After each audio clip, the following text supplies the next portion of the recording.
છે। સંખેડા તાલુકાના ગોલાગામડી ખાતે શ્રી ઉગતા સૂરજના મેલડી માતાજીના મંદિરે ભવ્ય ભંડારા તથા હવનનું આયોજન કરાયું। સંખેડા તાલુકાના ગોલાગામડીમાં શ્રી ઉગતા સૂરજના મેલડી માતાજીના મંદિરે ભવ્ય ભંડારા તથા હવનનું ખૂબ જ સુંદર આયોજન કરવામાં આવ્યું। આપને જણાવી દઉં કે ગામના ભાવિ ભક્તોએ હવન તથા ભંડારાનો મોટી સંખ્યામાં લહાવો લીધો હતો અને મહાઆરતી સાથે જ મહાપ્રસાદીનું પણ આયોજન કરવામાં આવ્યું।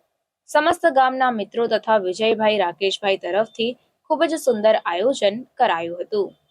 રિપોર્ટર દીપક તડવી।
સમાચારોની ઝડપી અપડેટ માટે હમણાં જ જન અર્પણ ન્યૂઝ ચેનલને લાઇક, શેર અને સબસ્ક્રાઇબ કરો।